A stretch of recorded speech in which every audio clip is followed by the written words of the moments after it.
गावी सुरू केलेली सेंद्रिय शेती ते 100 कोटींचा जागतिक व्यवसाय, जगभरात 57 देशांमध्ये, चक्क अमेरिकेमध्ये सुद्धा एक्सपोर्ट. हे शक्य झालं दोन भावांच्या भन्नाट कल्पनाशक्ती आणि सोशल मीडियाच्या स्मार्ट वापरामुळे. शेवटपर्यंत नक्की ऐका, कारण टू ब्रदर्स ऑर्गॅनिक फार्मचा हा मराठमोळा प्रवास तुम्हालाही प्रेरणा देईल. नमस्कार मित्रांनो, मी राहुल आणि इथे तुम्हाला दाखवतो अमेरिकेतील गोष्टी आपल्या मराठमोळ्या स्टाईलमध्ये. आज आपण गप्पा मारणार आहोत टू ब्रदर्स ऑर्गॅनिक फार्म्सच्या सत्यजित हांगेंसोबत. जाणून घेऊयात की त्यांनी कशी पारंपरिक शेती सोडून ऑर्गॅनिक शेतीकडे वळण घेतलं आणि त्याच शेतीतली त्यांची ऑर्गॅनिक प्रॉडक्ट्स आज जगभरात कशी विकली जातात. Thank you so much Satyajit. Thank you Rahul. नमस्ते सगळे तुमच्या चॅनलचे व्ह्यूअर्स आहेत. Thank you for inviting me. American Bhau पॉडकास्टवर आपले खूप खूप स्वागत आहे. आता आपण सुरुवात करूयात. आपण महाराष्ट्रातून कुठून? मी आहे एका छोट्याशा गावामधनं. गावाचं नाव भोडणी आहे, तालुका इंदापूर, जिल्हा पुणे. पुण्याहून 1-2 तास ड्राईव्ह आहे. त्या छोट्याशा गावात नाही. अरे वा. आणि बालपण वगैरे कुठे गेलं तुमचं? बालपण माझं साधारणतः 4 वयापर्यंत गावातच गेलं. एक बोर्डिंग स्कूल आहे पुण्यामध्ये, तिथं आईवडिलांनी शाळेसाठी शिक्षणासाठी टाकलं आणि मग तिथून पुढं 10वी पर्यंत पुण्यात बोर्डिंगमध्ये गेलं. आणि त्यानंतर मग कॉलेजही पुण्यामध्येच होतं. तिथून पुढं मग PG होस्तर हॉस्टेलमध्येच गेलं. वा, म्हणजे लहानपणापासून तुम्ही बोर्डिंग स्कूलमध्ये प्रेटी मच तुमचं स्कूलिंग झालं? हो, वयाच्या 3.5-4 वयापासून ते पोस्ट ग्रॅज्युएशन होण्यापर्यंत बोर्डिंगमध्येच गेलं सगळं. बोर्डिंगमुळे एक मला फार असं वाटतं की एक वेगळी धाडणी मिळते माणसाला जेव्हा बोर्डिंग स्कूलमध्ये माणूस शिकतो, लहानपणापासून एस्पेशली. नाही, अगदी तिथं तुम्हाला स्वतःच्या बुद्धी, स्वतःच्या ताकदी, स्वतःच्याच हिमतीवरती उभं राहावं लागतं. आणि डायनॅमिक्स खूप वेगळे असतात. 40-50 मुलं असतात डॉर्मेटरीमध्ये. तर तुम्हाला ते सोशल डायनॅमिक्स आणि सगळ्या डायनॅमिक्स घेऊन तुम्हाला तुमचं एक्झिस्टन्स टिकवावं लागतं. त्याच्यामुळं माणूस शिकतं खूप. अडचण खूप वाटते ज्यावेळेस तुम्ही तिथं असता, नाही का. अडचण आहे, तुमच्या आईवडिलांची तुम्हाला आठवण येते, घराकडली आठवण येते, एवढे कम्फर्ट गोष्टी नसतात. पण after that process I think ज्या गोष्टी तुम्ही शिकचाल ते तुम्हाला आयुष्यभर तुम्हाला ते कामाला येतात. Yes yes. त्या चॅलेंजेस मधूनच माणूस कणखर बनत जातो. येस. आणि तुमच्यासोबत अजिंक्य भाऊ पण तिथेच होते, त्याच बोर्डिंग? हो, आम्ही दोघं एकाच बोर्डिंग स्कूलमध्ये होतो. अजिंक्य माझ्यापेक्षा 4 वर्षांनी लहान आहे, तर तो 4 वर्षांनी जॉईन केलं. तोही KG पासून PG पर्यंत हॉस्टेल आणि बोर्डिंग मध्येच होता. वा. तुमची फॅमिली शेती बॅकग्राऊंड मध्येच आहे का कसं आहे? हो, माझे वडील शेतकरीच आहात. आई पण गावीच राहते, होममेकर आहे, पण शेतकरी कुटुंब आमचं. वा, व्हेरी नाईस. तर आता आपण तुमचं सगळं एज्युकेशन झाल्यानंतर तुम्ही कॉर्पोरेट जगतमध्ये तुमची सुरुवात केली आणि काही वर्ष तुम्ही कॉर्पोरेट लाईफमध्ये पण घालवली. हो. पण त्याच्यानंतर तुमची जी एक स्टोरी आहे की कॉर्पोरेट लाईफ सोडून फार्मिंगकडे, तेही वेगळ्या प्रकारच्या फार्मिंगकडे, नॉट ट्रेडिशनल फार्मिंग. हे एकंदरीत याचं हे झालं कसं? म्हणजे हे तुमच्या आधीपासून तुमच्या मनात ही कल्पना होती की असं काहीतरी करायचं का इट जस्ट हॅपन्ड? नाही, आम्ही ज्यावेळेस MBA करून नोकरी करायला लागलो आणि मलाही त्यावेळेस कोटक, सिटी बँकमध्ये नोकरी मिळाली होती. माझ्यानंतर अजिंक्यनी ज्यावेळेस MBA केलं त्यावेळेस त्यालाही HSBC आणि स्टॅन्सीमध्ये नोकरी मिळाली. आणि नोकरीच्या दरम्यान आम्ही मुंबई, दिल्ली, बरेचसे बाहेरचे शहरं आम्ही फिरलो. आणि ज्याला आपण चांगली बँक म्हणतो, ज्याला समाज आणि आपल्या घरच्यांना वाटतं की चांगल्या मल्टीनॅशनलमध्ये नोकरी मिळावी, अशी नोकरी मिळाली होती. आणि कुठेतरी नोकरी करत असताना खूप कमी वयात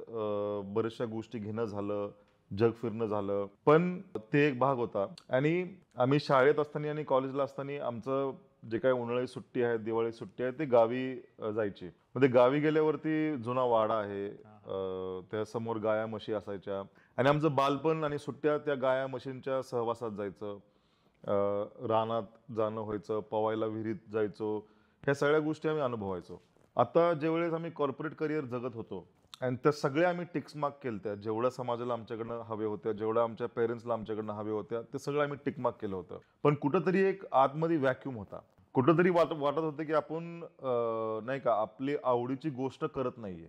आणि कुठंतरी आम्हाला त्या कॉर्पोरेट लाईफचा आम्हाला इंटरेस्ट असं काही राहिला नव्हता. आणि ज्यावेळेस विचार करायचो की आपल्याला करायचंय काय नेमकी, त्यावेळेस गावात जे आम्ही दिवस घालवायचो त्याची आठवण यायची आणि वाटायचं की आपण शेती करायला पाहिजे आणि आपण गावी जाऊन काय ना काय केलं पाहिजे. त्याच्यामुळं हा फिलिंग ग्रो होत गेला आणि बरंच वर्ष ग्रो झाल्यानंतर मग आम्ही तो निर्णय घेतला नोकरी सोडून शेती करायची. आता म्हणजे फार धाडसी निर्णय असेल तो, राईट? कारण कॉर्पोरेट लाईफ म्हणजे एक तुमचं क्रुझिंग मोडमध्ये चाललंय आणि बरोबर, सगळं एकदम अगदी. व्यवस्थित Yes. चालू आहे.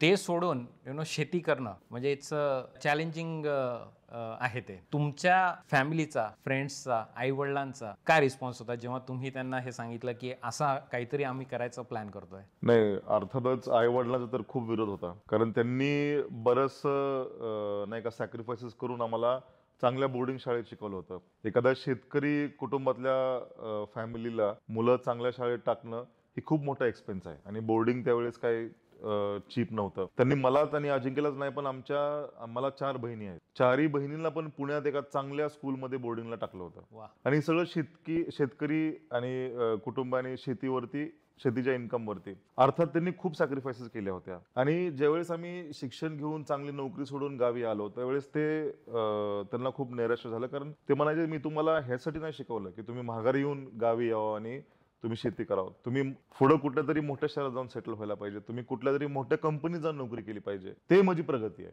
माघारी गावाकडे येणं म्हणजे काय प्रगती नाहीये. तर त्यांचा विरोध होता. जे काही फ्रेंड्स होते त्यांना ते कळण असं झालं होतं की म्हणजे माणूस आयुष्यभर वेळ आणि शिक्षण घेतं, कारण वेळ घालवताना शिक्षण घेतं, कारण त्याला शहरात येऊन काय ना काय करायचंय, त्याला शहरात येऊन सेटल व्हायचंय. आणि तुम्ही शहरात येऊन सेटल झाला, मी फ्लॅट घेतलं होतं, गाडी घेतली होती, नोकरी चांगली होती, आणि तुम्ही ते सगळं सोडून एका नाही का कमी वयातच, माझं वय 28-29, अजिंक्यचं वय 24-25, अशा वयात तुम्ही नोकरी सोडून माघारी गावी जाताय, तर त्यांना ते काय गणित कळत नव्हतं. आणि त्यांचं बघण्याचं प्रिझम हेच होतं की प्रगती म्हणजे आर्थिक विकास आणि मोठ्या मोठ्या शहरात सेटल होणं म्हणजे प्रगती.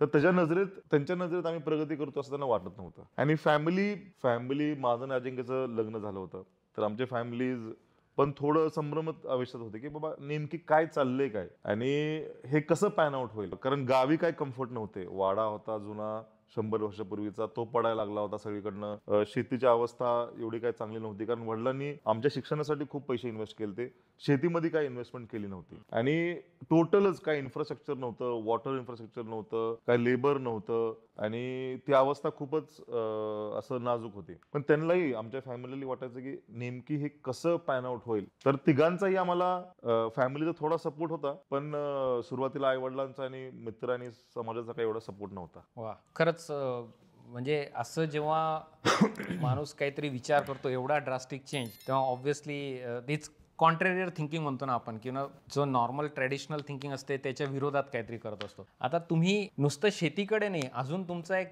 भारी निर्णय म्हणजे तुम्ही ऑर्गॅनिककडे वळला. तर ते आधीपासून ठरलं होतं का शेतीकडे वळल्यानंतर तो डिसिजन आला की ऑर्गॅनिक फार्मिंग करावी? नाही, मग एकदा आम्ही शेती करायला गेलो की आम्हाला नोकरी करत असताना वाटायचं की the grass is always greener on the other side. आणि अर्थात grass was actually greener on the other side. पण तिथं शेती करायला गेल्यावरती लक्षात आलं की हे पिकं जे आहेत हे ग्रीन खूप दिवस राहणार नाही, कारण जे प्रॅक्टिसेस शेतीमध्ये चालू होते, कन्व्हेन्शनल शेती आपण ज्याला म्हणतो, त्यात केमिकल फर्टिलायझरचं इनपुट, पेस्टिसाइड, विडीसाइड, हर्बिसाइड, सगळ्या प्रकारचं केमिकल इनपुट्स, ह्यांनी काय झालं की मातीची सुपीकता आहे ती कमी कमी होत चालली होती. आणि आमच्या लक्षात आलं की मागच्या 50 वर्षात आपल्या मातीने 50% फर्टिलिटी गमावलेली आहे. अरे बाप. जे मागच्या 500 वर्षात झालेलं नाहीये. तर ऍट दिस रेट आमच्या लक्षात आलं की आता आपली शेती पण एक 20, 25, 30 वर्षात सॉल्ट पॅन होईल किंवा नापीक होऊन जाईल. मग हे कन्सर्निंग होतं. आणि मग आमच्या लक्षात आलं की आपण जे कन्व्हेन्शनल शेती करायला लागतोय आपण किंवा सुरू करतोय हे चुकीचं आहे आणि हे बदललं पाहिजे. पण तिथून शेती करायला गेल्यावर 1 वर्ष कन्व्हेन्शनल शेती केल्यावर लक्षात आलं की हे सस्टेनेबल नाहीये,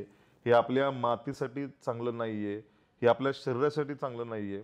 आणि मग निर्णय घेतला की आपण सस्टेनेबल प्रॅक्टिसकडे वळूया, ज्याने की सुपीकता वाढत जाईल, माझ्या पुढच्या पिढीला पण ते चॉईस राहावं शेती करायचं का नाही करायचं. उद्या जर पूर्णपैकी शेती नापीक झाली तर त्यांना तो चॉईस पण राहणार नाही. तर हे विचार आल्यामुळे आम्ही सस्टेनेबल प्रॅक्टिसेसचा आम्ही शोध घेत सुरुवात केली आणि हळूहळू ऑर्गॅनिक कडे पूर्णपैकी वळालो आणि ऑर्गॅनिक फार्मिंग सुरू केलं. आणि ऑर्गॅनिक करण्याचा दुसरा एक उद्देश होता की कुठेतरी ते परिपूर्ण वाटायचं की हे बरोबर आहे, this is the right thing to do. Sustainable म्हणजे जे काय नैसर्गिक शेती करणं, जीव जंतूसोबत शेती करणं, निसर्गाला धरून शेती करणं हे वाटायचं की हे योग्य आहे. त्यावेळेस आर्थिक खूप विचार केला नव्हता की ह्याचं काय इन्कमवरती इम्पॅक्ट होईल किंवा काय, पण ॲज अ थ्योरी ते खूप प्युअरेस्ट वाटायची आणि आम्ही ते करायला सुरुवात. पण म्हणजे ट्रॅडिशनल शेतीकडून ऑर्गॅनिक फार्मिंगकडे वळणं म्हणजे सुरुवातीला तुम्हाला भरपूर अडचणी आल्या असतील.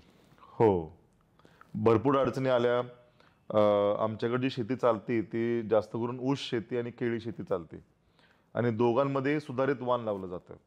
त्यामुळे देशी वाण असं काय आता तिथं सापडत नाहीये. आणि दुसरं म्हणजे मोनोक्रॉपिंग आहे, म्हणजे एकच पीक पद्धत आहे. तर ज्यावेळेस आम्ही म्हणजे शेतकऱ्यांकडे पाहायला लागलो की बाबा ह्यात सस्टेनेबल कोण करतंय, तर 99% शेतकरी आमच्या बाजूला कुणीही सस्टेनेबल फार्मिंग करत नव्हतं. तर कुणाकडनं शिकावं हीच एक मोठा प्रश्न निर्माण झाला होता. आणि ज्याच्याकडनं आम्ही थोडंफार शिकलो, आम्ही म्हणजे इंडियाभर फिरलो, बरेच सेंद्रिय शेतकऱ्यांच्या घरी राहिलो, त्यांच्याकडनं शिक्षण घेतलं, बरेचसे पुस्तकं वाचले, बरेचसे बाहेरचे जे संस्था आहेत रिसर्च करणारे ऑर्गॅनिक मध्ये त्यांच्याकडनं शिकलो. पण ते इम्प्लिमेंट करायला खूप भीती वाटायची, कारण आमच्या आजूबाजूला कोणच करत नव्हतं त्या पद्धतीचं. समजा मिश्र पीक पद्धत, देशी बियाणे लावणं, मल्चिंग टाकणं, शेण गोमूत्रावरती शेती, फक्त शेण गोमूत्रावरती शेती करणं, हे कुठं पाहण्यात नव्हतं. त्यामुळे भीती वाटायची की आपण नेमकी योग्य करतोय का अयोग्य करतोय, कारण बाकी 10, 15, 20, 100, 200, 1000 गावात फिरलं तरी अशी शेती कोण करत नव्हतं. त्यामुळे तो लीप ऑफ फेथ होता आणि त्यासाठी खूप धाडस लागायचं, कारण माणसं येऊन पाहिजे तर ते नाही का, ते आम्हाला म्हणजे म्हणायचे की तुम्ही मूर्ख आहात, तुम्ही जग दुसरीकडे चाललंय आणि तुम्ही तिसरीकडे चाललाय. त्याच्यामुळे कन्व्हिक्शन इन वनसेल्फ ठेवणं हे खूप चॅलेंजिंग होतं. ऑर्गॅनिक फार्मिंग म्हणजे आजकाल तरी नुसतं एक फार्मिंग मेथडॉलॉजी नाही राहिली, एक लाईफस्टाईल झाली आहे. म्हणजे ऑर्गॅनिक लाईफस्टाईल ही एक असं परिपूर्ण जीवनशैलीच असं भरपूर लोक विचार करतात. तर फार्मिंग हा त्याचा एक लहान पार्ट आहे. तर तुम्ही तुमच्या लाईफमध्ये ऑर्गॅनिक फार्मिंग करायच्या अगोदर पण तुमचे ऑर्गॅनिक लाईफस्टाईल होती का बऱ्यापैकी? आमची शहरात राहत असताना एवढी काय ऑर्गॅनिक लाईफस्टाईल नव्हती. अवेअरनेस येत होता. आमच्या ज्या ताई आहेत त्या बऱ्यापैकी आम्हाला सांगायचे की तुम्ही केमिकलचा कमी वापर करा, बारीक बारीक गोष्टीमधनं, आणि ते आम्हाला मदत करायच्याच. तर थोडं अवेअरनेस होती आणि कॉन्शियसनेस होती की आपल्याला प्रत्येक गोष्टी सस्टेनेबल करावी, पण लाईफस्टाईल तशी नव्हती. थोडंफार रानातलं काय भाजीपाला फळ यायचे तेवढेच आमच्या लाईफमध्ये ऑर्गॅनिक होते. पण ज्यावेळेस पण ह्याची आवड होती, म्हणजे गावी गेलं की देशी खाणं, गावी गेलं की ताजं रानातलं खाणं, ह्याची आवड होती. आणि त्याच्यामुळे मला वाटतं ते आवड असल्यामुळं कुठंतरी आम्ही ते करू शकलो. ऑर्गॅनिक फार्मिंग मधले जे प्रॉडक्ट्स आहेत ते तुम्ही जेव्हा मार्केटमध्ये आणले, मार्केटमध्ये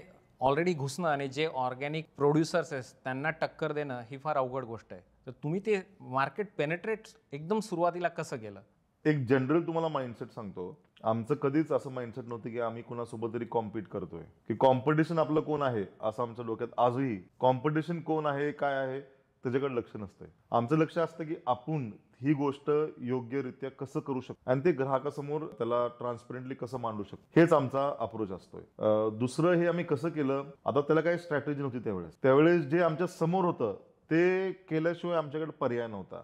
मला आठवतं आम्ही पपई उगवली होती आणि पपई सेंद्रिय पद्धतीने आलती आणि आतनं खायला पपई जबरदस्त गोड होती, असं गुळासारखी पपई लागायची. पण बाहेरनं ते खराब होती, कारण ऑर्गॅनिक इज अगली.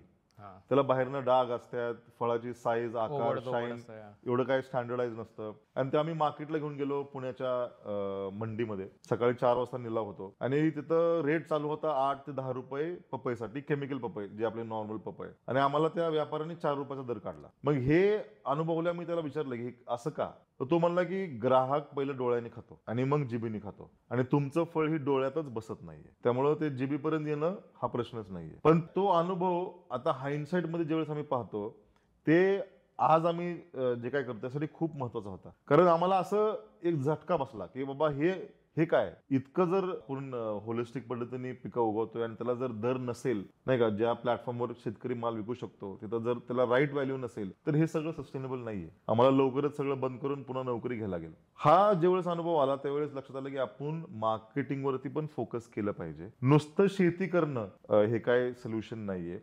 शेतीमध्ये जेवढा आपण वेळ घालवतोय तेवढाच वेळ मार्केटिंगमध्ये घालवला पाहिजे, आणि मग त्या मालाची आपल्याला योग्य भाव मिळेल. बरोबर. आणि तिथून पुढे आम्ही मग मार्केटिंगवरती ध्यान द्यायला सुरुवात केली आणि तसंच मग आम्हाला तो सांगडा आमचा म्हणजे जुळला. मार्केटिंग आणि शेती दोन्हीवरती फोकस करत आम्ही व्यवसाय वाढवला.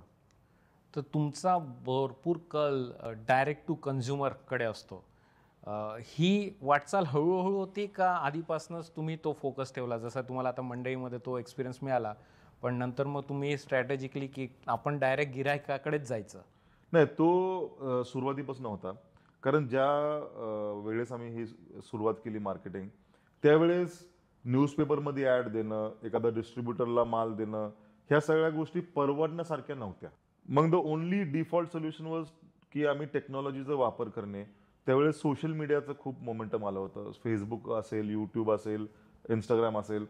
त्याच्यावरती आपले प्रोसेसेस, आपली शेतीची पद्धत, आपण कुठं विकतोय, का त्याची किंमत आहे तशी आहे, त्यात वैशिष्ट्य काय आहे, ह्या सगळ्या गोष्टीचा आम्ही अवेअरनेस करायला सुरुवात केली होती.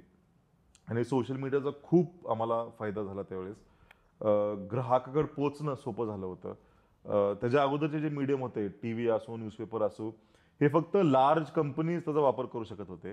पण सोशल मीडियामुळं मला छोटं स्टार्टअप किंवा छोटं शेतकरी असून पण मला माझा माल एक 10 गिरायकापर्यंत त्याचा अवेअरनेस करायला जमत होतं. वा. आणि ते आम्ही मग वाढवत गेलो आणि आम्हाला त्याचा फायदा झाला. तर हा मार्केटिंगवरचा फोकस आय थिंक तुमच्यासाठी फार गेम चेंजर होता. आणि तुमचं जे कॉर्पोरेट बॅकग्राऊंड होतं त्याचा म्हणजे मे बी तिथे जे तुमचं काय म्हणतात ट्रॅडिशनल नॉलेज होतं ते घेऊन तुम्ही इकडं ते अप्लाय केलं आणि त्याचा भरपूर तुम्हाला फायदा झालेला दिसतोय. नाही, अगदी आमचा जो एक्सपिरियन्स होता कॉर्पोरेट साईडमध्ये, त्याचा आम्हाला खूप फायदा झाला ज्यावेळी शेती करायला आलो. खास करून मार्केटिंग, अवेअरनेस, ब्रँडिंग, टेक्नॉलॉजी, ह्या सगळ्या गोष्टीमध्ये. आता जेव्हा गिऱ्हाईक ऑर्गॅनिक प्रॉडक्ट्सबद्दल ऐकतो, ओके, अजूनही काही गिऱ्हाईकांमध्ये ना सगळ्यात पहिला प्रश्न असतो, अरे ऑर्गॅनिक म्हणजे एवढं महाग का? तर आपण थोडंसं त्याच्याबद्दल डिस्कस करूया की मुळात ऑर्गॅनिक प्रॉडक्ट महाग का असतं आणि ऑर्गॅनिकच आहे हे कसं ओळखायचं गिऱ्हाईकाने? त्याच्यासाठी काही टिप्स आणि ट्रिक्स असतील का तुमच्याकडे? तर मी असं म्हणेल की तो महाग नसतं. That is the right value of good food. ज्यावेळेस तुम्ही ग्राहक म्हणून स्वस्त स्वस्त मागता, त्यावेळेस शेतकऱ्याला एकच पर्याय राहतो. जर त्याचा माल स्वस्त तुम्हाला घ्यायचा असेल तर त्याला प्रोडक्टिव्हिटी वाढवावी लागते. कारण नेट इन्कम सेम राहायला पाहिजे. तर प्रोडक्टिव्हिटी वाढवण्यासाठी तो भरपूर केमिकलचा वापर करतो. मग तुम्हाला अन्न जे मिळतं ते हायली कॉन्टॅमिनेटेड किंवा केमिकल लिडेड अन्न मिळतं. स्वस्त मिळतं पण क्वालिटी त्याची फारच खराब असते.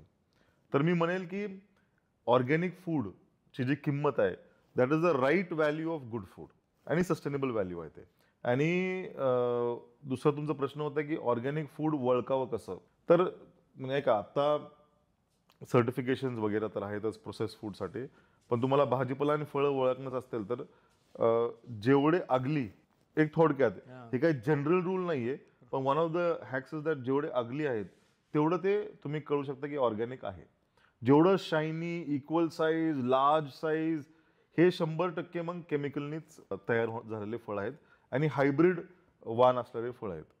तर ऑर्गॅनिक नुसतं ऑर्गॅनिक नसायला पाहिजे, पण ऑर्गॅनिक ही देशी वाण असलं पाहिजे.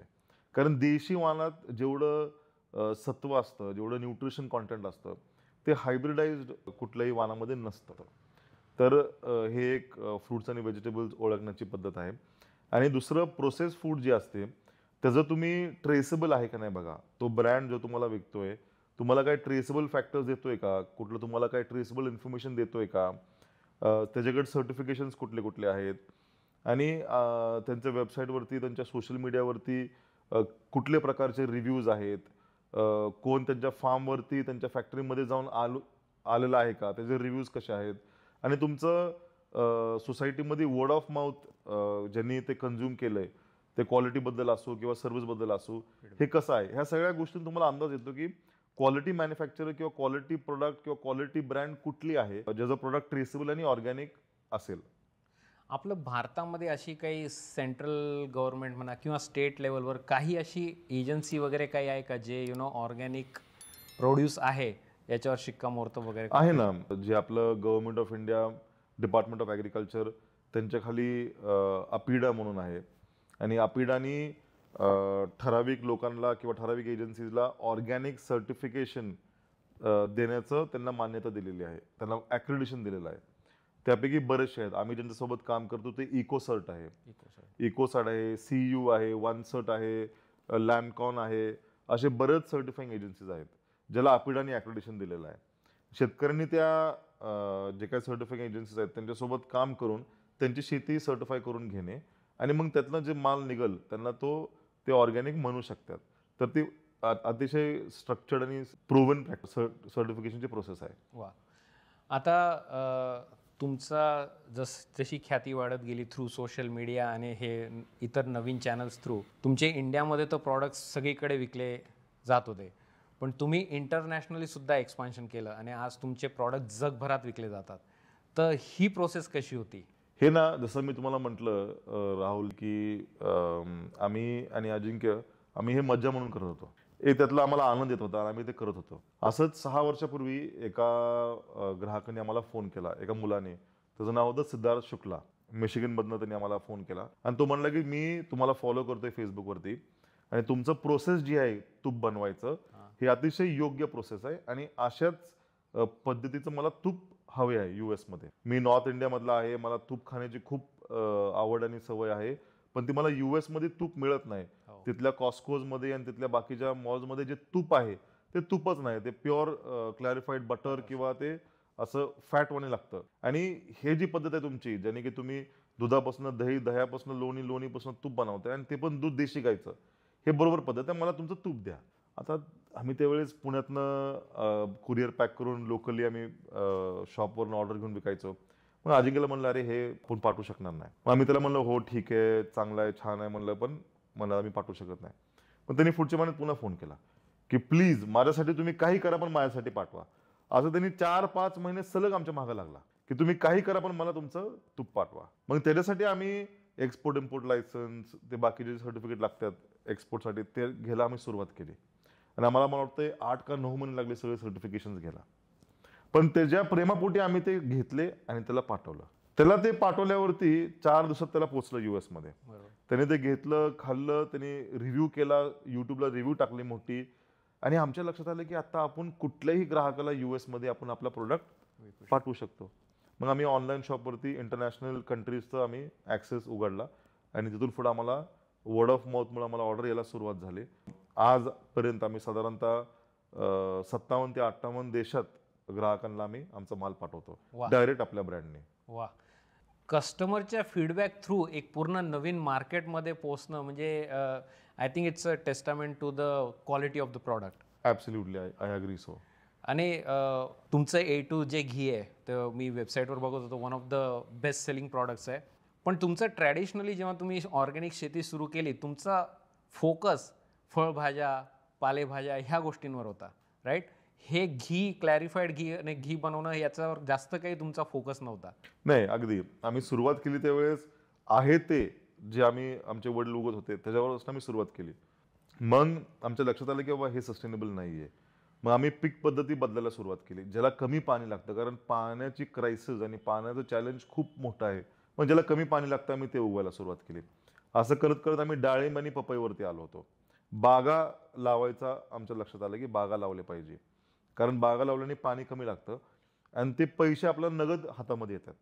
ऊस लावलं की ते फॅक्टरीला जातं, फॅक्टरी ते कुठंतरी राजकीय पुढारीची असती, त्याचा रेट मिळत नाहीये, पेमेंट उशिरा मिळतं, म्हणजे वजनापासून सगळं त्यांचा घोळ असतो. मग ते नको होतं आम्हाला. मग बागा लावून नगद आपल्याला आपल्या हातात पैसे मिळतील, पाणी कमी लागतंय, म्हणून आम्ही बागा लावले, फळबागा. आणि त्यातनं आम्हाला पपई, डाळिंब, शेवगा हे सुरुवातीला आमचे आउटपुट होते. पण त्याची विक्री व्यवस्था पण आम्ही सेट करायचा प्रयत्न केला आणि झाली पण होती. आम्ही मॉलसोबत टायअप करून, ब्रँड करून त्याला आम्ही विकत होतो. पण अडचण अशी येत होती की आमच्याकडे कोल्ड स्टोरेज आणि कोल्ड चेन नव्हतं आणि तेवढं कॅपिटल नव्हतं कोल्ड स्टोरेज आणि कोल्ड चेनमध्ये इन्व्हेस्ट करण्यासारखं. त्यामुळं फ्रेश भाजीपाला आणि फळांमध्ये नुकसान खूप व्हायचं, कारण मॉलला लागायचं रोज 500 किलो. आमच्याकडे आलं तर रोज 5 टन यायचं, बाकीचं करायचं काय? मग आमच्या लक्षात आलं की आपल्याला प्रोसेसमध्ये जावं लागणार आहे आणि ती पण प्रोसेस फूड्स असे पाहिजे की प्रोसेस करताना कुठल्याही प्रकारचं additive, preservative, binder, filler, essence, colour, perfume नसावं. जशी आपली ग्रोईंग प्रोसेस प्युअर आहे तशी आपली मेकिंग प्रोसेस पण प्युअर पाहिजे प्रोडक्टची. मग आमच्या लक्षात आलं की आमची आजी ज्या प्रकारे अन्न टिकवायची किंवा बनवायची ते ॲक्च्युली फूड प्रोसेसिंगच आहे. म्हणजे दुधापासून आपण तूप बनवतो, दुधाचं सत्व जे आहे ते आपण 12 महिने टिकवण्यासाठी तूप बनवतो. आपण ऊसापासून गुळ बनवतो, ऊसातलं सत्व जे आहे ते आपण गुळाच्या स्वरूपामध्ये 12 महिने टिकवू शकतो विदाउट कोल्ड स्टोरेज. शेंगदाण्यापासून आपण तेल काढतो, लाकडी घाणीतनं. मग आमच्या लक्षात आलं की हे सगळं जी प्रोसेसिंग टेक्नॉलॉजी आहे ही आपलं ट्रेडिशनल आहेच आहे. आणि मग आम्ही अशा पद्धतीने प्रोडक्ट्स बनवायला सुरुवात केली जे ट्रेडिशनमधनं आलते, ज्याला कुठल्याही प्रकारचं preservative, additive, binder, filler, essence, colour, perfume लागत नाहीये आणि जे ग्राहकाला रोजच्या त्यांच्या जीवनात लागतात. आणि त्यातनं आमचं तूप असेल, गूळ असेल, बाकीचे प्रोडक्ट्स निर्माण झाले. तर जे इंटरनॅशनल ख्याती तुमच्या प्रॉडक्ट्सला मिळाली, एस्पेशली तूप वगैरे, ही प्रसिद्धी ग्रॅज्युअल होती का काही त्याला असे तुम्ही म्हणाल एक असे ट्रिगर पॉईंट्स होते की काही काही घटना झाल्या त्याच्यामुळे एका वेगळ्या लेवलवर पोहोचत गेलं ते? नाही, ही प्रगती अतिशय ग्रॅज्युअल आहे. मागच्या 10 वर्षापासून ग्राफ असा आहे. इनफॅक्ट आम्हाला भीती वाटते जर कुठलीही इम्पल्सिव्ह जर आम्हाला एखादं ग्रोथ मिळाली तर ते हँडल करणं अवघड होतं आणि it disturbs the back end. आणि त्याच्या मागं आम्ही नाही आहे. आम्हाला आमचं रोज काम करायचं आहे, त्याचं क्युम्युलेटिव्ह, त्याचा कंपाऊंडिंग इफेक्ट जो येईल नैसर्गिक, तोच आम्हाला हवे आहे. आणि योगायोग तसंच आमचं वर्ड ऑफ माउथमुळं लोक प्रोडक्ट्सबद्दल बोलतात आणि लोक प्रोडक्ट्स ऑर्डर करतात. आणि pure experience based word of माउथमधूनच आम्हाला सगळ्यात जास्त ट्रॅक्शन मिळतं. वा. आता मी वाचत होतो तुमचे प्रॉडक्ट्स तर अतिशय चांगले रिसीव्ह झालेत, पण ऑर्गनायझेशन साईड तुमची फिलॉसॉफी फार वेगळी आहे. ट्रेडिशनल जे हायरार्किकल स्ट्रक्चर किंवा एक वेगळा दृष्टिकोन असतो जेव्हा माणूस तुमच्यासाठी काम करतो, तशी तुमची फिलॉसॉफी नाही. तुम्ही शेतकऱ्यांना सोबत घेऊन पुढे त्यांना पण तुमच्या प्रगतीमध्ये सहभागी करतात. तर त्याच्याबद्दल थोडंसं बोलूया. तर ज्यावेळेस शेती करायला आम्ही सुरुवात केली, मी आणि अजिंक्यने गावी गेलो, त्यावेळेस आम्हाला काही खूप जणांचा आम्हाला सपोर्ट नव्हता. आणि त्यावेळेस जे काय आमचे शेतात काम करणारे सहकारी आहेत, मग ते पांडू मामा असो, ते वसंत मामा असो, नागेश मामा असो, राजूभाई असो, हे सगळे जे आमचे सहकारी होते, घेना असो, माऊली मामा असो, हे सगळे आपण ज्याला म्हणतो ना इलिटरेट, हे सगळे गावातले साधे लोक होते. पण त्यांनी आमच्यावरती विश्वास टाकला की नाही, तुम्ही जे करताय ते काहीतर नवीन आहे आणि ह्यात आम्ही तुम्हाला सहकार्य करू. आणि त्यांनी आम्हाला सहकार्य केलं त्यावेळेस. तर ज्यावेळेस नाही का 5-10 वर्षाखाली ज्यावेळेस आम्ही कंपनी स्थापन केली आणि त्याची प्रायव्हेट लिमिटेड केली, त्यावेळेस दोन्ही माझं आणि अजिंक्यच्या लक्षात आलं की आपण आज ESOP देणार आहोत. बरेचसे आपल्याकडे शिकलेली आता टीम आहे, त्यांना आपण ESOP देणार आहोत. पण खरोखर ज्यांनी आपल्याला पहिल्या स्टेपपासून सहकार्य केलं ते हे सगळे लोक आहेत. त्यांनी काही ESOP मागितले नाही, ह्यांना बाकीचं ह्यांची काय अपेक्षा जास्त नाहीये. पण actual they should also be rightful owners, असं एक विचार होता. आणि त्याच्यामुळे आम्ही त्यांना पण स्टेक देऊन टाकला. आणि आज असे जवळपास 18 ते 20 गावाकडले आमचे सहकारी आहेत ज्यांना आम्ही टू ब्रदर्समध्ये स्टेक दिला. आणि आमचं इच्छा आहे की जसं इन्फोसिसनी किंवा बाकीच्या IT कंपनीनी त्यांच्या ड्रायव्हर सहित करोडपती बनवले, तसंच ज्या दिवशी कंपनी आपली लिस्ट होईल BSE वरती, त्यावेळेस ह्यांना ऑटोमॅटिक तेवढा वेल्थ क्रिएट होईल. तर अशा रीतीने आम्ही त्यांना सोबत घेऊन, आमच्या सहकार्यांना सोबत घेऊन चाललोय. तर ते आहे. वा वा, फारच छान. होपफुली भारतामध्ये असे नवीन एंटरप्रेनर्स याच पद्धतीने विचार करतील आणि त्यांच्या टीमलाही सोबत घेऊन पुढे निघतील. कारण शेवटी टीम इज एव्हरीथिंग. एवढी मोठ्या अंडरटेकिंग मध्ये स्पेशली, आणि जो ग्राउंडवरती जो माणूस काम करतो तो खरा तुमचा सगळं सांभाळत असतो. अगदी अगदी. ग्रामीण भागातील युवक हा ऑर्गॅनिक कडे कसा वळू शकतो? आता केमिकल बेस्ड फार्मिंग मध्ये सगळ्या आयडियाज एक्सप्लोर झालेल्या आहेत. तिथे एक सीलिंग हिट झालेली आहे की तुम्ही एवढंच कमवू शकताय. त्याचा परिणाम त्या पद्धतीची शेती केल्यावरती आता ह्या पिढीच्या शेतकऱ्यांना लक्षात आलेला आहे की 50 वर्ष केमिकल फार्मिंग केल्यामुळं मातीची पोत खालवलेली आहे. वॉटर होल्डिंग कॅपॅसिटी, पाणी धरण्याची जी क्षमता आहे मातीची, ती खालवलेली आहे. पेस्ट म्हणजे कीटक हे वाढलेले आहेत. आणि फळं जे आपण उत्पादन करतोय ह्याची क्वालिटी राहिलेली नाहीये. हे डिसएडव्हान्टेज आहेत. जेवढं काय करायचं होतं मला वाटतंय सगळे आयडियाज एक्सप्लोर झालेले आहेत. आता जगाला काय पाहिजे हे नवीन पिढीतल्या शेतकऱ्याच्या मुलांनी अभ्यास केला पाहिजे. की आता जगातल्या लोकांना खास करून कोविड नंतर त्यांनी त्यांच्या इम्युनिटीवरती फोकस केले, त्यांच्या तब्येतीवरती फोकस केले. त्यांना विषमुक्त अन्न पाहिजे. नावातच तुम्ही बघा ना, तुम्हाला जर सांगितलं मी ह्या अन्नात विष आहे, तुम्ही खाचाल का? की तुम्ही तुमच्या मुलांना देचाल का? मग ह्याचा ऍडव्हान्टेज घेऊन तुम्ही अवेअरनेस पसरून तुम्ही विषमुक्त अन्न उगवलं पाहिजे आणि विषमुक्त अन्न विकलं पाहिजे. आणि ह्याला डिमांड जबरदस्त आहे. आणि ह्याच्यात अजून कोण मोठं आलेलं नाहीये. मोठे इंडस्ट्रियल असेल किंवा मोठे पुढारी पण, कारण बरेचशा ग्रामीण भागात बरेचसे उद्योग हे पुढारी चालवतात आणि त्यांना ते मोठे उद्योग पाहिजे. मोठा साखर कारखाना, मोठी डेअरी, मोठं सूतगिरणी, हे त्यांना स्केल पटत नाही सध्या. ह्याला स्केल यायला अजून खूप दिवस लागतील. तर बारक्या शेतकऱ्यांनी आणि बारक्या कुटुंबांनी आणि शेतकऱ्यांच्या नवीन पिढ्यांनी आणि युवक शेतकऱ्यांनी ह्यात पडलं पाहिजे. आणि आपला ब्रँड निर्माण केला पाहिजे आणि आपल्या रानातनं आपल्या गावातनं विषमुक्त अन्न उगवून आपल्या लेबल खाली आज ग्राहक मिळवणं सोपं आहे. इंस्टाग्राम पेज उघडा, फेसबुक पेज उघडा, युट्यूब व्हिडिओ बनवा, तुम्हाला 10, 15, 20 ग्राहक मिळतील. ते 10, 15, 20 ला सांगतील 4, 5, 6, 7, 8 वर्षांनी तुमच्याकडे 1 लाख ग्राहक असेल. तर तुम्ही ह्या रीतीने एक्सप्लोर करा. आणि ऑर्गॅनिक मध्ये माझा अनुभव आहे, मी 10 वर्षात जेवढं आम्हाला पण यश मिळालं, जेवढा आम्हाला रिस्पॉन्स मिळाला आहे, त्याच्या अनुभवाने मी सांगू शकतो की अजून खूप स्कोप आहे आणि ते केलं पाहिजे. आपल्या व्ह्युअर्ससाठी मला नंबर्स माहिती आहे कारण मी स्टडी केलाय, पण मागच्या वर्षीचं टू ब्रदर्सचं रेव्हेन्यू काय होता? मागच्या वर्षी आम्ही साधारणतः 45 कोटी रेव्हेन्यू केला वा. आणि ह्या वर्षी साधारणतः आम्ही 100 कोटीचा रेव्हेन्यू करू वा. मार्च अखेर. मित्रांनो, ऑर्गॅनिक फार्मिंगमध्ये भरपूर स्कोप आहे. जसं सत्यजित भाऊ म्हणताय, तर नक्की तुम्ही ह्या फील्डकडे एका वेगळ्या दृष्टिकोनाने बघायला हवं. माझ्या चॅनलवर मी ऑर्गॅनिक सस्टेनेबल फार्मिंग याविषयी भरपूर व्हिडिओज टाकत असतो आणि भरपूर व्ह्युअर्स कमेंटमध्ये विचारतात, राहुल भाऊ एखादं प्रॉडक्ट आहे, आम्हाला ते अमेरिकेमध्ये विकायचं आहे, ते कसं विकायचं? पण कुठल्याही परप्रांतात जेव्हा तुम्हाला प्रॉडक्ट विकायचं असतं, एक प्रोसेस तुम्हाला फॉलो करायची असते. तर ती प्रोसेस तुम्ही थोडक्यात आपल्या व्ह्युअर्सला एक्सप्लेन करू शकाल का? तर प्रोसेस अशी आहे, तुम्हाला जर तुमचा प्रोसेस्ड गुड्स विकायचा असेल तर तुम्हाला एक एक्सपोर्ट इम्पोर्ट लायसन्स लागतं, तुम्हाला एक MSDA सर्टिफिकेट लागतं आणि एक डेंजरस गुड्स सर्टिफिकेट लागतं जर तो पदार्थ ज्वलनशील किंवा फ्लेमेबल आहे तर. आणि एक कुरिअर पार्टनर तुमचा जो असेल, फेडेक्स असेल, DHL असेल, ह्याच्यासोबत तुमचं एक टायअप हवं असतंय. आणि तुम्ही कुठल्या कॅटेगरी, कुठल्या ह्याच्यामध्ये प्रोडक्ट विकताय त्याच्याबद्दल काय सर्टिफिकेशन हवं आहेत का, कुठलं FDAचं लायसन्स हवं आहे का, ह्याच्याबद्दल चौकशी करून ते एक सर्टिफिकेट तुम्हाला लागेल आणि तुम्ही मग विकू शकता. US मध्ये विकणं फार सोपं आहे, युरोपमध्ये विकणं अवघड आहे, पण US बऱ्यापैकी ओपन मार्केट आहे आणि US मध्ये एवढे चॅलेंजेस नाहीयेत. मी असं ऐकलंय की US मध्ये तुम्हाला कंपनी सुद्धा लागत नाही जर इथून माल विकायचा असेल. हो, अगदी. US मध्ये तुम्हाला कंपनी पण लागत नाहीये. आम्ही आतापर्यंत तसंच विकलंय. आता आम्ही कंपनी तिथं रजिस्टर केली एक 8-10 महिन्यापूर्वी आणि तिथं आता लिगल एंटिटी तयार झाली. पण त्याची म्हणजे लिगली गरज नव्हती त्या कंपनी. गरज नाहीये आम्हाला. आता तिथं US मध्ये स्केल अप करायचंय. आम्ही तिथं पाहतोय की खूप मोमेंटम आणि खूप स्कोप आणि खूप पोटेन्शियल आहे, त्याच्यामुळे आम्ही तिथं कंपनी स्थापन केली. पण तुम्हाला इथून पण तुम्ही विकू शकता आणि तुम्ही असं काही लिमिट पण नाही, तुम्ही 100 हजारो करोडचा तुम्ही माल विकू शकता US मध्ये कंपनी एस्टॅब्लिश न करता पण.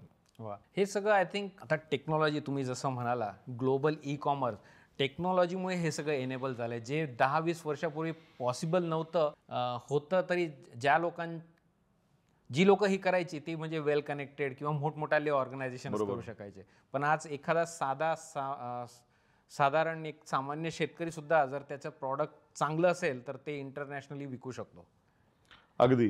टेक्नॉलॉजी, मीडिया, सोशल मीडिया आणि information at your finger tips, ह्याच्यामुळं हे सगळं खूप सोपं झालं आता, वादच नाहीये. It's become a catalyst. बरोबर आहे. म्हणजे बॅरियर राहिला नाहीये. तुमचं प्रॉडक्ट चांगलं असेल तर no one is going to stop you. अगदी अगदी. आणि तुम्ही जसं म्हटलं वर्ड ऑफ माउथ, ते व्हायरलिटी होत जाते. 10 लोक पुढच्या 10 लोकांना सांगतात, 20 लोकांना सांगतात आणि at the end of the day it's all about product. लोकांना जेव्हा क्वालिटी व्हॅल्यू मिळते, पीपल डोंट शाय अवे. तुम्ही ही जर्नी कुठल्या वर्षी स्टार्ट केली होती शेतीची? अजिंक्यने केली सुरुवातीला. त्यांनी मला वाटतं 2012 साली सुरुवात केली, 12 का 13, आणि मग मी त्याला 2014 साली जॉईन केलं. So within a decade, okay, 0 revenue पासून ऑलमोस्ट यावर्षी तुम्ही 100 करोड करणार आहे. तुमच्या यशाचं गुपित काय वाटतं तुम्हाला? मला वाटतं की एकतर आवडीची गोष्ट केलीच पाहिजे. Pursue passion. मग ते पॅशन किती आउट ऑफ टाइम असेल, आउट ऑफ बिझनेस असेल, आउट ऑफ ट्रेंड असेल, आउट ऑफ फॅशन असेल, आउट ऑफ काही असेल, तुम्हाला जर एखाद्या गोष्टीबद्दल तुम्ही पॅशनेट आहात तर हे तुमचं एक सिक्स सेन्स आहे जे तुम्हाला फ्युचरमधलं सांगते आणि तुम्ही ते ऐकलं पाहिजे आणि तुम्ही पॅशन परस्यू केलंच पाहिजे. It is like though if there is unsuccess or there is failure in what you love doing, it is accepted. Then earning 1000 crores in an area किंवा प्रोफेशन ज्यात तुम्हाला आवड नाहीये पण नुसतं पैसा मिळालेला आहे, इथं 0 पैसा का मिळून द्या, पण तुमचं जी आंतर सॅटिस्फॅक्शन, ड्राईव्ह, तुम्हाला कोणाला उठवायची म्हणजे तुम्ही अलार्म लावायची गरज नाही आणि तुम्हाला सकाळी एनर्जी आणायची गरज नाही, काय नाही. Your passion plays a very important role. Pursue passion blindly. आमचं पॅशन शेती होतं, आमचं पॅशन निसर्गासोबत राहून नैसर्गिक अन्न पिकवणं आणि शेतकऱ्यांना मदत करणं होतं. हे आमचं पॅशन आहे, आम्ही ते परस्यू केलं. उद्या माझं पॅशन डान्स असेल, उद्या माझं पॅशन काही वेगळं अभ्यास करण्याचं असेल, तर मी ते परस्यू केलंच पाहिजे असं मला वाटतं माझ्या अनुभवातनं, की pursuing passion is the single most important factor in having a successful career and a satisfying life. त्याच्यातही मला काय इंटरेस्टिंग वाटतं सत्यजित भाऊ, की तुम्ही म्हणजे त्याच्यात उतरले आणि बस हेच करायचंय, there is no escaping this now. Like Ajinkya लहानाभाऊ नेहमी म्हणतो की बर्न द बोट. त्याला ते दुसरं पर्याय ठेवायलाच आवडत नाही. आणि मला पण लक्षात आलं की आपण ज्यावेळेस अनकॉन्शियसली दुसरा पर्याय ठेवतो तर आपलं ऑटोमॅटिक आपण दुसऱ्या पर्यायाकडेच जातो. ज्यावेळेस मी असं जर विचार केला की मी नोकरी सोडतो, शेती करतो, पण पार्ट टाइम पण एक रात्री नोकरी करतो, जर माझी शेती नाही चालली तर मग मी पार्ट टाइम ह्यातनं मला लाईफलाईन मिळेल, 100% शेती चालणारच नाही. कारण प्रसंग असे येतात व्यवसाय करताना की त्याला डू ऑर डाय सिच्युएशन असतात आणि त्या भट्टीतनं तुम्ही गेलेच पाहिजे. त्याच्याशिवाय सोल्युशन पण येत नाहीये. पण ज्यावेळेस तुम्ही सेकंड पर्याय ठेवता किंवा नाही का एक एस्केप रूट ठेवता आणि ज्यावेळेस इथं तुमची नाही का तुम्ही भट्टीत जाता आणि प्रेशर वाढतं, त्यावेळेस तुम्ही पळवाट घेऊन तुम्ही दुसरं काय करता. आणि त्या प्रेशरमध्ये राहिल्याशिवाय, त्या प्रश्नांना उत्तर डायर सर्कमस्टान्सेस मधनी शोधल्याशिवाय तुम्हाला लॉंग टर्म सक्सेस नाहीये. त्याच्यामुळं burn your boats, don't keep second options. आणि ज्यात आवड आहे, एकच आयुष्य आहे बघा.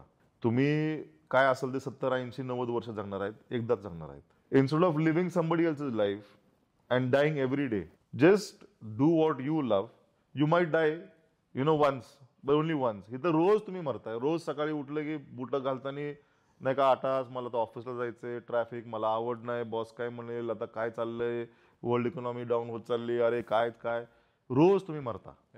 तर माझं म्हणणं आहे, एकदाच मरा, एकच आयुष्य आहे. त्यामुळं जी आवड आहे ती करा. हे जे काय सोशल कंडिशनिंग असेल, हे काय बाकीचं परिवाराचं कंडिशनिंग असेल, मित्राचं कंडिशनिंग असेल, हे सगळं बाजूला सारा. तुम्हाला काय हवं आहे, तुम्हाला काय कपडे घालायचे आहेत, तुम्हाला काय व्यवसाय करायचे, तुम्हाला काय ब्रँड नेम ठेवायचा आणि तुम्हाला कसं विक्री करायची आणि तुमची फिलॉसॉफी तुमच्या लाईफबद्दल कशी असेल ते बिनधास्तपणे जगा. वा, फारच छान. आता ना याच्यामध्ये थोडंसं मी भरपूर लोकांना ना ते कशाबद्दल पॅशनेट आहेत हेच उमगत नाही, म्हणजे अगदी, लवकर yes. कळतच नाही ते. आणि त्याच्यासाठी काही म्हणजे आता तुमचं वाचन आहे, अध्यात्माकडे तुमची ओढ आहे आणि त्याचा भरपूर फायदा होतो अशा गोष्टींना. तुम्ही थोडं मेडिटेशन वगैरे करतात किंवा बसतात तेव्हा हे प्रश्न असे डीप प्रश्न आहेत, हे यांना सोपी उत्तरं नाही आहेत. पण अशा काही प्रॅक्टिकल टिप्स अशा लोकांसाठी की त्यांना माहीतच नाही की ते कशाबद्दल पॅशनेट आहेत. पहिलं म्हणजे शोधायला सुरुवात करा. तुम्ही निदान स्वतःला विचारलं तर पाहिजे की माझं पॅशन कशामध्ये आहे. तुम्हाला लगेच ते घावणार नाहीये. कमीत कमी 7 वर्ष द्या, तुम्हाला पॅशन दिसायला सुरुवात होईल. काहींना खूप लवकर दिसतं. माझे काय क्लासमेट्स होते, मला आठवते मी 11वी 12वीत असताना, आणि त्यांना ते जाऊन मेंटल हेल्थमध्ये काम करायचे. आणि तिथे एक इन्स्टिट्यूशन होतं कामायानी म्हणून. त्या कामायानीमध्ये जाऊन ते त्या मूकबधीर लोकांसोबत काम करायचे. आणि त्यावेळेस ते म्हणायचे की माझं पॅशन मेंटल हेल्थमध्ये काम करण्याचं आहे. Social work. हां. आणि मी 11वीत असताना मला आर्ट, सायन्स, कॉमर्स मधला फरक कळत नव्हता आणि खूप कन्फ्यूज लाईफ होती. शेतकरी कुटुंब, वडील म्हणायचे डॉक्टर किंवा IAS ऑफिसरच व्हा, UPSC करा. दुसरा मी त्यांना विचारायला गेलं तरी आम्हाला ते म्हणायचे तुम्हाला दुसऱ्यांचं काय घेणं देणं आहे, तुम्ही तुमचं हे 2 गोष्टी करा. आणि ज्यावेळेस आम्ही इथं शहरात आलो, कॉलेजमध्ये ॲडमिशन घेतलं, त्यावेळेस त्या कॉलेजच्या विद्यार्थ्यांना इतकी क्लॅरिटी होती की ते त्यांचं पॅशन त्यांनी निवडलं होतं. असं वाटायचं की माझं पॅशन मला का कळलं नाही. पण त्यानंतर आम्ही शोधत राहिलो की आपलं पॅशन काय आहे, आपलं पॅशन काय आहे. शोधत असताना आम्ही जे समाजाला पाहिजे ते करत राहिलो, कारण ते सोडता येत नाही लगेच. मग आम्ही आमचं ग्रॅज्युएशन केलं, MBA केलं, बँकेत नोकरी घेतली. तोपर्यंत तिथं आमचं मन घट होत चाललं होतं की नाही, बहुतेक आपल्याला शेतीच आवड आहे, बहुतेक शेतीच आवड आहे, बहुतेक शेतीच आवड आहे. आणि ज्यावेळेस ज्या व्यवसायाबद्दल आम्ही खूप ऐकत होतो, कॉर्पोरेट करिअरबद्दल, ते आम्ही प्रत्यक्ष केलं 4 वर्ष आणि आम्हाला कळालं की हे आपलं आवड नाहीये. त्यावेळेस आमचं कन्व्हिक्शन वाढलं की आपल्याला शेतीच केली पाहिजे. मग आम्हाला पॅशन माहीत नाही 11वीत, ते काय पॅशन आहे टिल द एज ऑफ 27-28, हा प्रवास साधारणतः 10, 12, 13 वर्षाचा होता. सो मी नेहमी म्हणतो की तुम्ही वेळ द्या, पण तुम्ही प्रश्न करायला सुरुवात करा. तुम्ही तुमचं रोज नोकरी करत असताना एक बॅक ऑफ माइंड प्रश्न ठेवा, मला कशाची आवड आहे. What will another way to look at it is that what will you pay to do. जर तुम्हाला आज मी म्हटलं की तुम्हाला जर आवडीचं काम असेल, तुम्ही पैसे देऊन करायला पाहिजे काम. असं कुठलं काम आहे की जे तुम्ही पैसे देऊन करचाल, हे एक लक्षात घ्या. आणि मग ती काम करायला सुरुवात करा. आणि if it pays you, like farming is paying me today, nothing better.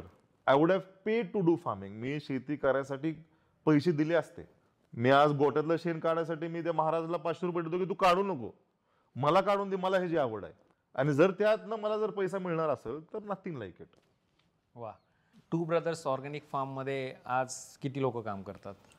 आज साधारणतः एक 300 लोक काम करतात आता. वा. तर कुठल्याही ऑर्गनायझेशनला म्हणजे एका छोट्या स्केलवर सक्सेस हे रिलेटिव्हली इझी असतं, पण स्केलिंग जे म्हणतो आपण that is always the challenging part.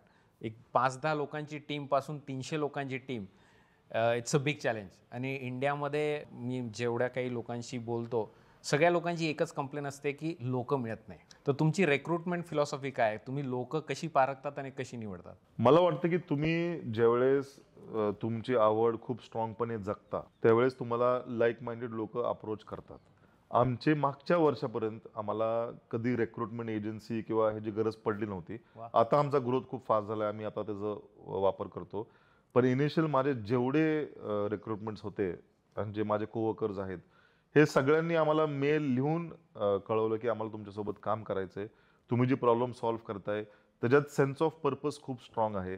ज्या पद्धतीने करताय ते खूप इंटरेस्टिंग आहे. आम्हाला आमचं कॉर्पोरेट करिअर सोडून तुमच्यासोबत काम करायचं. आणि ते सर्व लोक सुरुवातीला जे जॉईन झाले ते सगळे पे कटवरती जॉईन झाले. कारण मला त्यावेळेस त्यांची सॅलरी जी मार्केटमध्ये त्यांना मिळत होती ते परवडत नव्हती द्यायला, तरी ते जॉईन झाले. तर आय फील आम्ही त्यावेळेस कुठलं काय कुठे ऍड दिली नाही, काय केलं नाही. काही लोकांनी आम्हाला 6-6, 8-8 महिने परस्यू केले. सुरुवातीला दिव्या आम्हाला जॉईन झाली कॉन्टेंटमध्ये. दिव्या जवळपास 4 ते 5 महिने आमच्या मागे लागले होते की माझा इंटरव्ह्यू तरी घ्या. आणि आम्हाला त्यावेळेस वेळ नव्हता. मग तिने 17 मिनिटाचा एक व्हिडिओ स्वतःच काढला, स्वतःच प्रश्न विचारले, स्वतःच उत्तर दिलं आणि आम्हाला ते व्हिडिओ पाठवला की तुम्हाला आता निदान 17 मिनिटं असतील तर माझा इंटरव्ह्यू पहा. मीच प्रश्न विचारलेत, संभाव्य प्रश्न जे तुम्ही मला विचारचाल आणि मी त्याचं उत्तर दिलंय. आणि तुम्हाला जर पटत असेल तर मला मग रिक्रूट करा. मग एवढं पॅशन बघितल्यावर आम्ही त्याला ब्लाइंडली रिक्रूट. आता गेल्या वर्षी आमच्याकडं एक मुलगा जॉईन झाला, यश म्हणून. तो IIT मद्रास IIM अहमदाबादचा आहे. आणि त्याने आम्हाला मेल लिहिला, त्याचं क्वालिफिकेशन बघितलं, ते 10वीत 99, 12वीत 98, IIT IIM. म्हणा अरे बाबा, तुझी जबाबदारी म्हणजे आमची जबाबदारी आहे, तुझं करिअर जर तू आम्हाला जॉईन झाला. आम्ही आज काय करतोय ही आम्ही आमचं मजा येते आम्ही करतोय. तुझ्यासारखा इतका उच्च शिक्षित जर मुलगा आम्हाला जॉईन झाला तर उद्या तुझ्या करिअरमध्ये आम्ही तुला काही देऊ शकलो नाही, आर्थिक आमचा काही एवढा विकास झाला नाही तर आम्हाला खूप वाईट वाटेल म्हणलं. आणि आम्ही तुझं आताची सॅलरी देऊ पण शकत नाही, त्यामुळे तू येऊ नको. पण तो पण 4 महिने परसिस्टंटली आमच्या मागे लागला की मला कॉर्पोरेटमध्ये फ्रस्ट्रेशन आले, मला कुठेतरी स्ट्रॉंग सेन्स ऑफ पर्पज वाटतंय तुमच्या कामामध्ये आणि मला जॉईन करायचंय. आणि तो पण मग शेवट पेकटवरती जॉईन झाला. तर मला वाटतं की तुम्ही तुमचं काम करत राहा. तुम्ही जे काय काम मागाल, आज तुम्हाला गाडी ड्रायव्हिंग करायला कोण नसेल तुम्ही ड्राईव्ह करा, उद्या रानात काम करायला कोण नसेल तुम्ही करा, उद्या लेबल प्रिंट करायला कोण नसेल तुम्ही करा. Just keep doing your work in your area of passion. लोक येतात. आमच्याकडे एक मुलगी आदिती म्हणून, ते रटगर्स युनिव्हर्सिटी US वरनं न्यूयॉर्कमध्ये 8 वर्ष PW सोबत काम करत होती, तिने सोडून इथं आम्हाला जॉईन झाली. मग असे लोक कुठून येतात, कसं त्यांना कळतं, कसे अप्रोच करतात आणि कसं तुम्ही अचानक 0 पासून आज 300 लोकांपर्यंत आलाय, हे मॅजिकल वाटतं कधी कधी. पण I feel the focus should not be outside, the focus should be inside. Just keep doing what you are doing, keep enjoying what you are doing आणि थिंग्स कम टुगेदर. कुठेतरी तुमचं विजन, मिशन आणि purpose जे आहे ते लोकांना definitely attract करतंय आणि लोकांना ते दिसतंय. अगदी मलाही तसंच वाटतं. ज्या लोकांना सिमिलर इंटरेस्ट आहेत त्यांना ते एक फील होतं आणि ते आकर्षित होतात. बरोबर आहे. येस. तुमचे स्वतःचे काही फेवरेट ऑर्गॅनिक प्रॉडक्ट्स आहेत का, किंवा फेवरेट ऑर्गॅनिक कंपनीज, ऑर्गनायझेशन्स आहेत का? हो आहेत. इंडियामध्ये ऑर्गॅनिक इंडिया खूप छान ब्रँड आहे आणि त्यांनी खूप चांगल्यारीत्या ब्रँड वाढवला. आता ते टाटा त्याचा मालक झालाय. US मध्ये पॅटागोनिया म्हणून एक ब्रँड आहे आणि त्याचा फाउंडर जो आहे त्याच्यापासून पण आम्ही खूप इन्स्पायर झालो. ज्या पद्धतीने त्यांनी तो ब्रँड वाढवला, ज्या कॉन्शियसनेसनी वाढवला, ज्या सस्टेनेबिलिटी डोक्यात ठेवून वाढवलं, ह्या सगळ्या गोष्टी खूप होलिस्टिक आहेत आणि मला वाटतं सगळ्या कंपनीने ते फॉलो केलं पाहिजे. तर पॅटागोनिया आहे. होल फूड्सचा जो फाउंडर आहे त्यांनी पण खूप कॉन्शियसरित्या त्यांनी त्यांचा ब्रँड वाढवला. वेळ लागलं पण तो इसेन्स आहे त्या ब्रँडमध्ये, तो इथॉस आहे. तर हे 3-4 ब्रँड आहेत ज्यांना आम्ही म्हणजे फॉलो करतो किंवा आम्हाला त्यांनी ज्या पद्धतीने ब्रँड वाढवलेत ते आवडतं. तुमचे आता भरपूर मागच्या 1-2 वर्षांमध्ये फंडिंग झालं आहे. आता टू ब्रदर्स ऑर्गॅनिक फार्मचे पब्लिकली लिस्टिंगचे काही प्लॅन्स आहेत का? हो, अगदी आहे. आमचं नेहमी हा विचार राहिलेला आहे की the businesses that do the most good should also be doing the best performance on the financial markets. वा, दोन्ही साईड. दोन्ही साईडला. नॉर्मली आपल्याला वाटतं की फायनान्शियल मार्केटमध्ये जे बिझनेस चांगली करते, आपण त्याचं इम्पॅक्ट बघत नाही. एन्व्हायरमेंट, सोशल, बाकीचे इम्पॅक्ट बघत नाही. आणि मायनिंग, पेट्रोलियम हे सगळ्या गोष्टी चांगल्या करतात. पण मला नेहमी तो विश्वास किंवा मला नेहमी तो हे राहिलेला आहे की आपण सगळ्यात चांगलं काम करणारे कंपनी जे आहेत, environment, social, otherwise, should be best performing on the financial markets. So for example आमची ग्रोथ साधारणतः 80-90-100% इयर ऑन इयर राहिलेली आहे. आणि आमचा हाच विचार आहे की we should aspire to be listed on the Indian stock markets in the next 4 to 5 years. Wow. And give people, retail investors, the opportunity to invest in conscious and sustainable driven companies also. आज तुम्ही मला सांगा, BSE वरती अशा किती companies आहेत? तुमचं mindset social असेल, तुमचं माइंडसेट सस्टेनेबल असेल, पण तुमचा आज पैसा कुठे जातोय? म्युच्युअल फंड किंवा XYZ जे इन्व्हेस्ट करतात पॉल्युटिंग कंपनीज किंवा अर्थ डॅमेजिंग कंपनीज किंवा बाकीच्या कंपनीजमध्ये. मग आपण एक आपलं विश्वास एका लाईफस्टाईलमध्ये आहे, पण आपण बाय डिफॉल्ट पैसा आपण दुसऱ्याला सपोर्ट करतोय. तर you should give retail investors the opportunity to invest in conscious companies also. तर असे आमच्यासारखे कमीत कमी 50-100 कंपनीज पाहिजे. आणि मग रिटेल इन्व्हेस्टर्सला पण एक ऑप्शन राहतो की एका चांगल्या कंपनीला सपोर्ट करायचा. त्याच्यामुळं आमचं ॲस्पिरेशन आहे की पुढच्या 4 ते 5 वर्षात BSE वरती लिस्ट व्हायचं. वा, अमेरिकेमध्ये ही भरपूर मोठी चळवळ आहे कॉन्शियस इन्व्हेस्टिंग किंवा एथिकल इन्व्हेस्टिंग आपण जे म्हणतो. त्याच्यामध्ये लोक फार विचार करून पैसा टाकतात. भरपूर लोक म्हणजे गॅम्बलिंग किंवा ऑइल अँड गॅस वगैरे अशा गोष्टींमध्ये इन्व्हेस्ट नाही करत. पण अशा तुम्ही पेटागोनियाचं छान उदाहरण दिलं, अशा ज्या सोशली अवेअर कंपनीज आहेत त्याच्यात इन्व्हेस्ट करतात. ही जी जागरूकता आहे रिटेल इन्व्हेस्टरमध्ये, ही आपल्या इंडियन रिटेल इन्व्हेस्टरमध्ये आली आहे असं तुम्हाला वाटतं? हो, आहे ना, 100% आहे. जो हा प्रोडक्ट खातो, तर माझे 5 लाख ग्राहक आहेत. They are putting the money where their mouth is, आणि ते प्रोडक्ट्स खातात, कन्झ्युम करतात. 100% ज्यावेळेस तुम्ही त्यांना ऑप्शन द्याल इन्व्हेस्टिंगचा, त्यावेळेस हे लोक त्यांचा 100% फंड नाही, पण कमीत कमी 10% फंड तरी इन्व्हेस्ट करतील. असे भरपूर लोक आहेत. आणि आजपर्यंत पण आम्ही जे फंड रेज केले ती आमच्या जेवढ्या मागच्या 2-3 राऊंडमध्ये, हे सगळे आमचे ग्राहकच आहेत. A to Z सगळे कस्टमर्स आहात. आणि त्यांनी प्रोडक्ट कन्झ्युम करत होते आणि त्यांना आम्हाला सपोर्ट करायचं आहे आणि आम्ही फायनान्शियली पण वेल परफॉर्म करतोय. So it was a super combination आणि त्यांनी तो विश्वास दाखवला. तर असे भरपूर लोक आहेत. वा, आता थोडंसं आपण तुमच्या US ग्राउंड गेम प्लॅनबद्दल बोलूया. आता तुम्ही US विकतायत तुमचे प्रॉडक्ट्स, तिथे चांगली विक्री होती, लोकांचाही प्रतिसाद चांगला आहे. पण US मला म्हणजे मी जेव्हा कुठली गोष्ट मागवत असतो वगैरे, तेव्हा माझ्या डोक्यात सगळ्यात पहिला प्रश्न असतो की जर मला ह्या गोष्टीचा काही प्रॉब्लेम आला ॲज अ कस्टमर, मला अमेरिकेत कोणी आहे का माझ्या प्रश्नांची उत्तरं द्यायला? तर तसा काही सेटअप तुमचा फ्युचरमध्ये सेटअप करायचा प्लॅन आहे का? आता सध्या आम्ही त्यांना 24/7 कस्टमर केअर सर्व्हिस देतोय. इंडियात बेस्ड आपलं कस्टमर केअर सर्व्हिस आहे. आणि सध्या डिलिव्हरी आम्ही 4 दिवसात करतो. US वरनं कुठल्याही कस्टमरने ऑर्डर केली की 4 ते 5 दिवसात त्यांना घरी डिलिव्हरी मिळते. एवढं फास्ट सर्व्हिस आहे. पण मागच्या एक 5-6 वर्षाच्या अनुभवातून आमच्या लक्षात आलं की तिथं खूप पोटेन्शियल आहे, तिथं खूप डिमांड आहे आणि आपला ब्रँड नेम ला प्रतिसाद खूप चांगला आहे. साधारणतः 5 ते 7 हजार कस्टमर सध्या US मध्ये आहेत. मग आता त्या अनुषंगाने आम्ही US मध्ये एक कंपनी रजिस्टर केली लिगली. US मध्ये बँक अकाउंट उघडलाय लिगली. आणि तिथंच हळूहळू त्याच कंट्रीमध्ये आपले प्रोसेसेस, सिस्टम्स, इन्फ्रास्ट्रक्चर वाढवण्याचा प्लॅन आहे. आणि प्रॉपर लीगल स्ट्रक्चर US मध्ये उभा करून US मध्ये कंपनी वाढवायचं प्लॅनिंग आहे. हा फार छान पॉईंट तुम्ही सांगितलं सत्यजित भाऊ, की 4 दिवसात ते जे प्रोड्यूस असतं किंवा प्रॉडक्ट असतं ते शिप होतं. कारण भरपूर अमेरिकेत राहणाऱ्या गिरायकांचा सगळ्यात मोठा प्रश्न असतो की ऑर्डर केल्यानंतर किती दिवसात मिळणार आहे आणि त्याचा फ्रेशनेस कसा गॅरंटी करू शकता. तर 4 दिवसात तुम्ही ते सॉर्ट आउट केलं logistically. I think that is amazing. त्याच्यामुळे ऑब्व्हियसली प्रॉडक्टचं फ्रेशनेस वगैरे सगळं ते अगदी राहतं. अगदी. म्हणजे आज समजा आम्ही धारा काढल्या गायांच्या, आज कोणवार आहे, आज सोमवार आहे, आणि उद्या तूप जर बनवलं तर मंगळवारी तुम्ही ऑर्डर प्लेस केली, साधारणतः बुधवारी कुरिअर टेक ऑफ होईल, तुम्हाला रविवारपर्यंत तुम्हाला ते तूप मिळेल. वाव. म्हणजे एवढं ते लॉजिस्टिक्स सप्लाय चेन आपण एफिशियंट केलेलं आहे. वा, व्हेरी नाईस. गावाकडचे गावकरी, शेतकरी आणि तुमचे गिराईक यांना तुम्ही काय संदेश द्याल? गावाकडले गावकरी जे आहेत, मी ह्यांना एवढं संदेश देईल की जी सोनं आपल्याकडं आहे, निसर्ग, शेती, गायी, बाकीच्या गोष्टी जे आहेत, ह्या सगळ्या सोन्याचं आपल्याला कल्पना नाही आहे.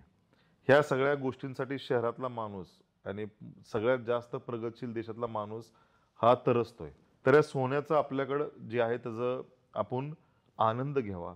आणि गावात सुख आहे, समृद्धी नाही आहे, तर तुम्ही काय ना काय प्रयत्न करून समृद्धी थोडं आणायचा प्रयत्न करा. पण सुख आहे, सुख असल्यामुळं समृद्धीचं मल्टिप्लिकेशन खूप चांगलं होतं. शहरात समृद्धी आहे पण सुख नाही आहे, आणि सुख आणणं खूप अवघड आहे शहरात. गावाकडं सुख आहे, समृद्धी आणणं सोपं आहे. त्यामुळं तुम्ही जिथं आहात, तुम्ही सगळ्यात चांगल्या कंडिशनमध्ये आहात. टेक्नॉलॉजी, इंटरनेटच्या द्वारे तुम्ही कुठलाही व्यवसाय गावात उघडू शकता आणि तुम्ही ते समृद्धी आणू शकता. त्यामुळं गाव सोडू नका आणि गावातनं बसून पैसे कमवा, ते मी गावकऱ्यांना सांगू शकतो.